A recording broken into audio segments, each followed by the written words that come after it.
হরে কৃষ্ণ।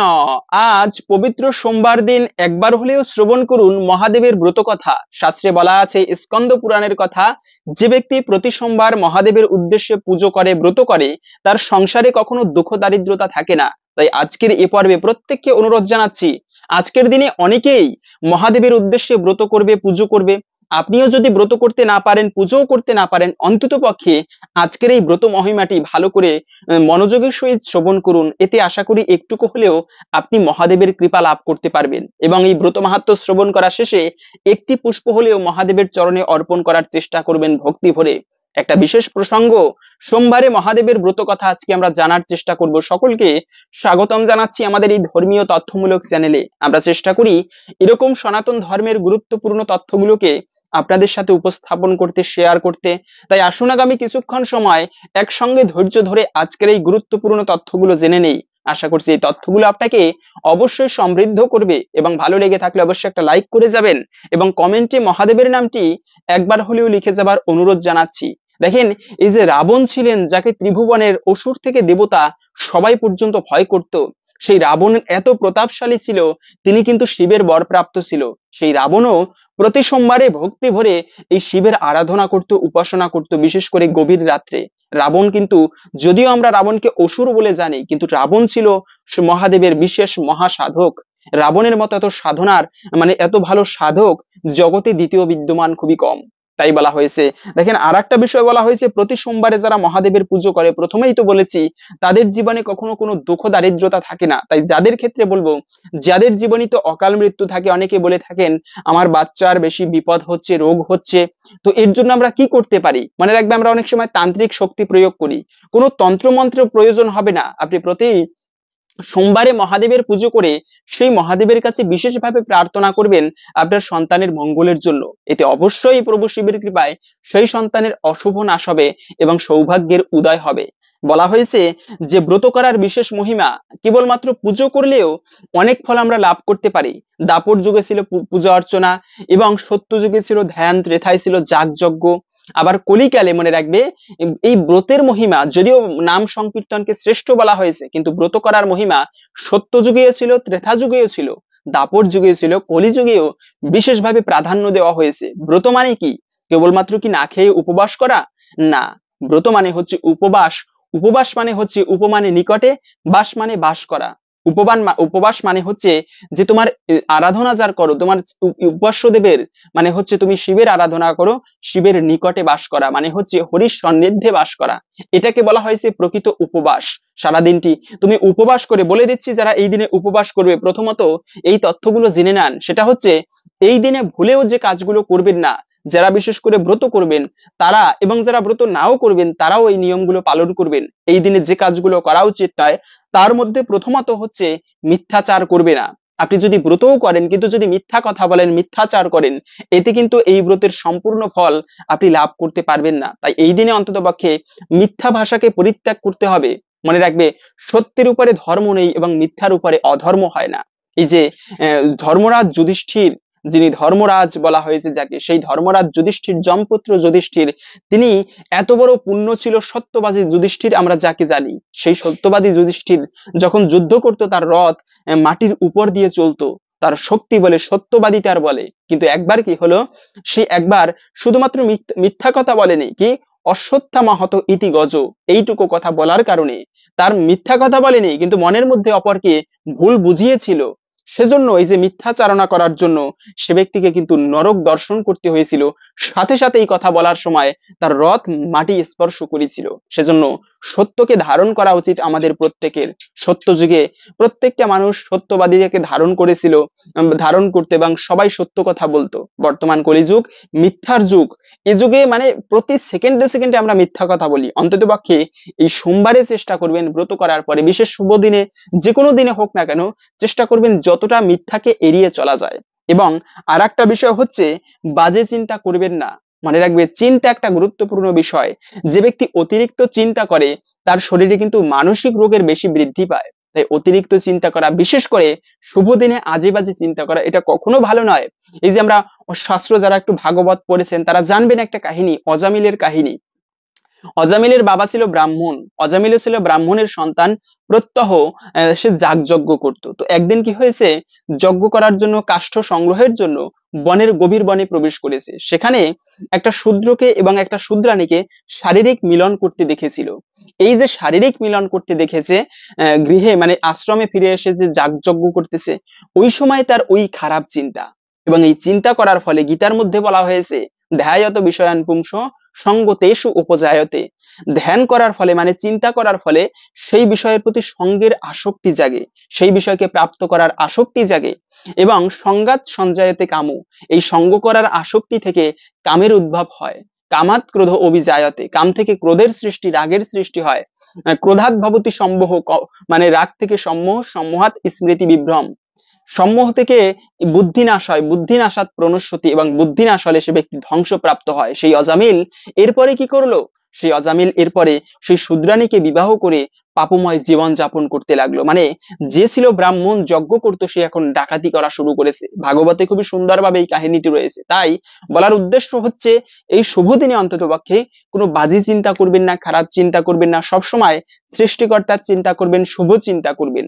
বলা হয়েছে কলিযুগে, বিশেষ করে আগের যুগে মানুষেরা যদি খারাপ চিন্তা করত, তবে তার জন্য তাকে নরকের যাতনা ভোগ করতে হতো। কিন্তু কলিযুগে হচ্ছে এমন একটা ভালো যুগ, এই যুগে যদিও মানুষের মানে যুগটাই খারাপ, কিন্তু এই যুগে বিশেষ মাহাত্ম্য হচ্ছে, ব্যক্তি যদি খারাপ চিন্তা করে তবে সেই ফল সে ব্যক্তি প্রাপ্ত করবে না, কিন্তু যদি ভালো চিন্তা করে তবে তার ফল সে ব্যক্তি পাবে। আপনি মনে মনে একটা ভগবানকে পুষ্প অর্পণ করলেন, অথবা মনে মনে একটা বৈষ্ণব সেবা দিলেন, মনে মনে কোনো ভালো কাজ করলেন, তারও ফল আপনি পাবেন। এটা বিশেষভাবে এই কলিযুগের মাহাত্ম্য বলা হয়েছে। এবং আর একটা বিষয় হচ্ছে, এই দিনে কিন্তু কখনো কারো অপমান বা অপকার করবে না। অপকার করা এটা একটা গুরুত্বপূর্ণ বিষয়।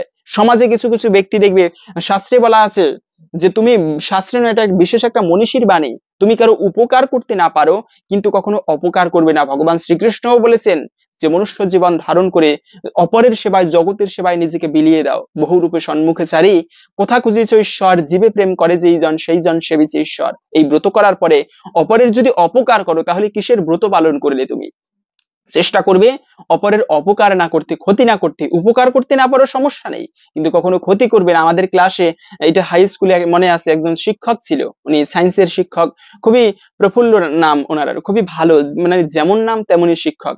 ওই স্যারে কি করতো, যে ব্যক্তি পড়া না পারতো তাকে কখনো মানে শাসন করতো না বা পিটাতো না, কিন্তু যে ব্যক্তি মানে যে স্টুডেন্ট অপর স্টুডেন্টকে বা অপর ছাত্রকে বিরক্ত করতো অথবা তার সাথে কথাবার্তা বলতো, তাকে সে ব্যক্তি মানে ভয়ানক ভাবে শাস্তি দিত।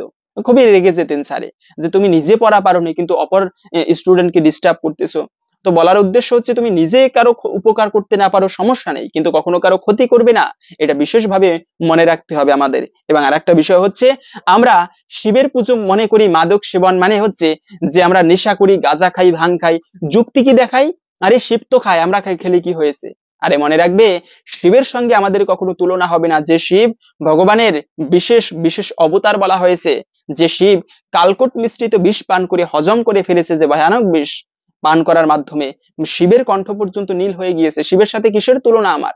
শিব পঞ্চমুখে রাম নাম জপ করে, সব সময় রামের ধ্যান করতে থাকে, কখনো সে ব্যক্তি রামের ধ্যান থেকে বিচ্যুত হয় না।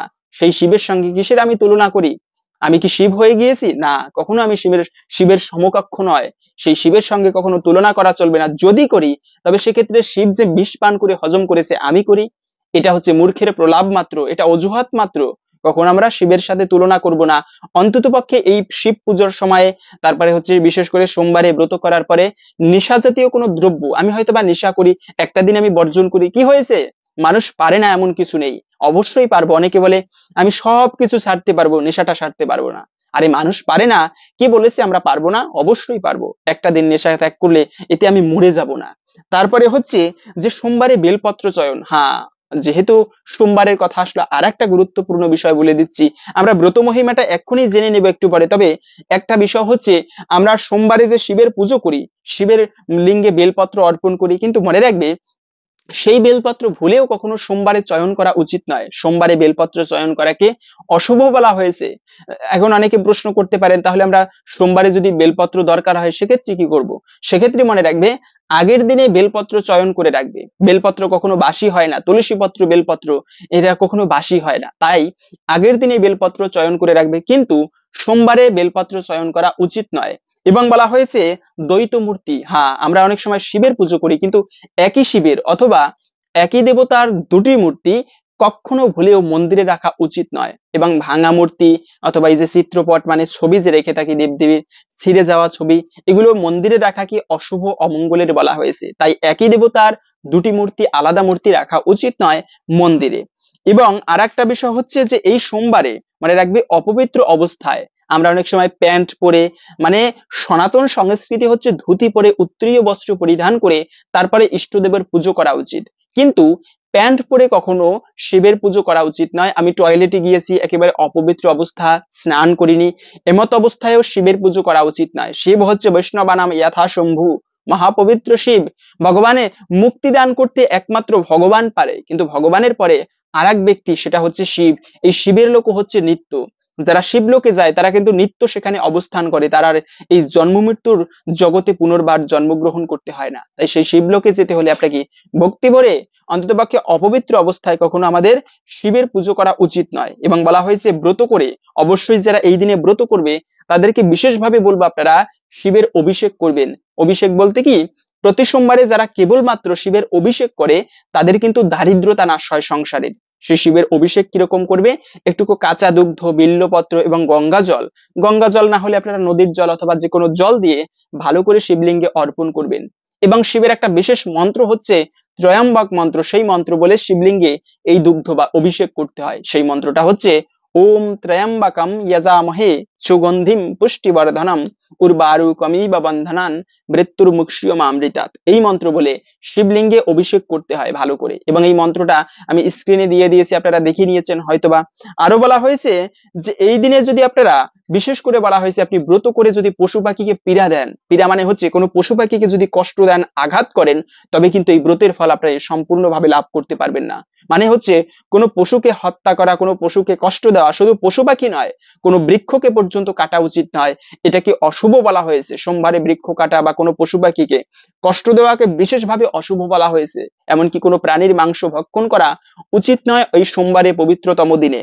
এবং আর একটা বিষয় হচ্ছে যে এই দিনে কিন্তু সবশেষে এই কথাটা বলে আমরা ভিডিওর মূল প্রসঙ্গ বলে দিচ্ছি, সেটা হচ্ছে এই দিনে আপনারা কখনো মানসই করবেন না। মনে রাখবে, আমরা অনেক সময় হয় কি, কেউ অসুস্থ হলে বা কারো ভালো মঙ্গলের জন্য আমরা মানসই করি যে প্রভু যদি এ ভালো হয়ে যায়, সুস্থ হয়, তবে আমরা অমুক দিনে ভোজন করাবো বা একটা এই দেব, বৈষ্ণবদের সেবা করাবো। মনে রাখবে, মানসই করা এটা উচিত নয়। কেন?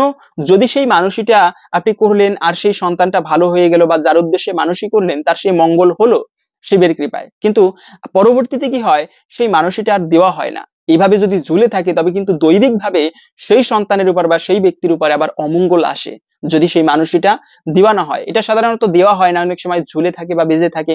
তাই বলা হয়েছে মানুষই না করে আপনি যথাসাধ্যভাবে যা পারেন ওই সময়ে শিবের উদ্দেশ্যে দিয়ে দেন, বা যে দেবতার কাছে আপনি প্রার্থনা করবেন সেই দেবতাকে সেই কাজটা করে ফেলেন ওই সময়েই, কিন্তু মানুষই করা উচিত নয়। এখন জেনে নেওয়া যাক এই দিনে আর একটা বিষয় হচ্ছে, এই দিনে যারা ব্রত করবে অবশ্যই পবিত্র নদীতে স্নান করবে, এরপরে আপনারা এই ব্রত করবেন। এবং এই ব্রতের আরো বেশি ফল লাভ করার জন্য আপনারা দান করতে পারেন, দানের বিশেষ মাহাত্ম্য বলা হয়েছে শাস্ত্রে। এখন জেনে নেওয়া যাক বিশেষ ব্রত মহিমা, এই সোমবারে ব্রত করলে আমরা কি ফল লাভ করতে পারি। বলা হয়েছে সোমবারে যে ব্যক্তি ব্রত মাহাত্ম্য শ্রবণ করে তারও বিশেষ মঙ্গল সাধিত হয়। যারা আপনারা ব্রত করেছেন, যারা না করবেন, তাদের প্রত্যেককে একটা পুষ্প হাতে নিয়ে আপনারা সন্ধ্যাকালে অথবা এরপরে এই ব্রত শ্রবণ করার পরে একটা প্রদীপ এবং একটা পুষ্প শিবলিঙ্গে অর্পণ করবেন। এই একটুকু হলে আপনি আশা করি প্রভু শিবের কৃপা লাভ করতে পারবেন। স্কন্দ পুরাণে এই শিবের মাহাত্ম্য, সোমবারে ব্রত মাহাত্ম্য বর্ণনা করা হয়েছে। একদা আর্যাবর্তে চিত্রবর্মা নামে এক রাজা বাস করতেন। তিনি ছিলেন ধার্মিক এবং পুণ্যবান ব্যক্তি এবং পাপীদের কাছে যম স্বরূপ ছিলেন। একদা তার স্ত্রী এক বরাননা কন্যা সন্তানের জন্ম দেন, নাম দেন সীমন্তিনী। তবে সেই কন্যার জন্মকুণ্ডলিতে মাত্র 14 বছর বয়সেই বৈধব্য মানে হচ্ছে বিধবা হবার সম্ভাবনা বা বিধবা হওয়ার ভবিতব্য করা ছিল। এ কথা দ্বিজ সমূহের থেকে শুনে রাজার মন ভারী হয়ে যায়। কালক্রমে যখন সেই কন্যা বড় হয় তখন সেও তার ভবিতব্যের কথা শুনে বেকুল হয়ে ওঠেন এবং যাজ্ঞবল্ক্য মুনির স্ত্রী মৈত্রেয়ী দেবীর শরণাপন্ন হন। তিনি কন্যাকে ভবানীর অর্থাৎ হরগৌরীর পুজো করার পরামর্শ দেন। তিনি রাজকন্যা সীমন্তিনীকে আরো বলেন উপবাস করে স্নান করে বিরজাস্বরে এবং একমনে প্রতি সোমবারে শিবার আরাধনা করতে। এরপরে সেই কন্যা ঠিক তেমন ভাবেই প্রতি সোমবার ভক্তি ভরে শিবব্রত পালন করা শুরু করলেন। অতঃপর সীমন্তিনীর বিবাহ হয় মহারাজ নলের বংশধর চন্দ্রাঙ্গদের সাথে সম্পন্ন হয় তার বিবাহ। এরপর একদিন ভবিতব্য অনুযায়ী দৈববশত কালিন্দী নদীতে নৌকাডুবিতে চন্দ্রাঙ্গ জলে তলিয়ে যায়। সতী সীমন্তিনী এত কিছুর পরেও সোমবার ব্রত পরিত্যাগ করেননি। এভাবে 3 বছর কেটে গেল। অন্যদিকে চন্দ্রাঙ্গদের বৃদ্ধ পিতা ইন্দ্রসেন শত্রুদের আক্রমণের ফলে সিংহাসনচ্যুত এবং কারারুদ্ধ হন। এরপরে শুরু হয় আসল ঘটনা। জলে নিমজ্জিত সেই রাজপুত্রের মৃত্যু হয়নি এবং সে চলে যায় পাতাল দেশের নাগলোকের দিকে।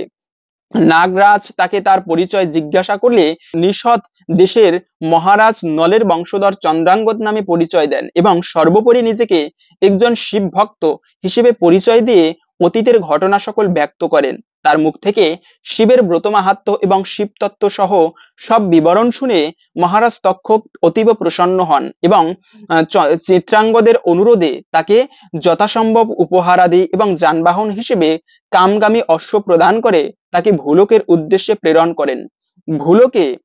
ভূলোকে এসে চিত্রাঙ্গদ প্রথমেই নদীর তটে স্নান করতে আসা শোককাতর মলিন চেহারাধারী তার স্ত্রী সীমন্তনীকে দেখতে পান। তিনি নিজ পত্নীকে এই অবস্থায় দেখে চিনতে পারেননি এবং তিনি সেই কন্যার পরিচয় জিজ্ঞাসা করেন। প্রত্যুত্তরে রাজকন্যার সখীরা তার বৈধব্য, শোক এবং পতিবিরহ বিহ্বলতার কথা কুমারকে শ্রবণ করানোর পর রাজকুমার নিজের নিজ প্রেয়সীর এহেন অবস্থার কথা শুনে দুঃখিত হন এবং রাজকন্যাকে বলেন তার প্রতি শীঘ্রই তার নিকট ফিরে আসবে।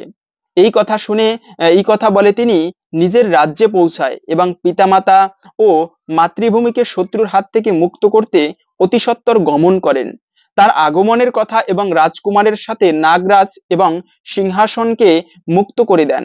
তা রাজা তার হারানো পুত্রকে পুনরায় ফিরে পেয়ে আপ্লুত হয়ে পড়েন এবং তারা সকলে উপলব্ধি করেন যে এই অলৌকিক ঘটনার আড়ালে রয়েছে একজন সতী নারীর চরম শিবভক্তি। চিত্রাঙ্গদের স্ত্রী সোমবারের নিত্য শিব আরাধনার জন্যই এমন অলৌকিকতা সম্ভব হয়েছে। শীঘ্রই এই সুখবর চিত্রবর্মা এবং রাজকন্যা সীমন্তিনীর নিকট পৌঁছে গেল। তখন চারদিক আনন্দ উৎসবে মুখরিত হয়ে উঠল। এরপর চন্দ্রাঙ্গদ নিজ স্ত্রীকে পুনর্বিবাহ করে নিজ নগরে প্রত্যাবর্তন করেন এবং রাজ সিংহাসনে অভিষিক্ত হন। রাজা ইন্দ্রসেনও রাজকার্য নিজ পুত্রের হাতে সঁপে দিয়ে নিত্য শিব আরাধনায় লীন হন।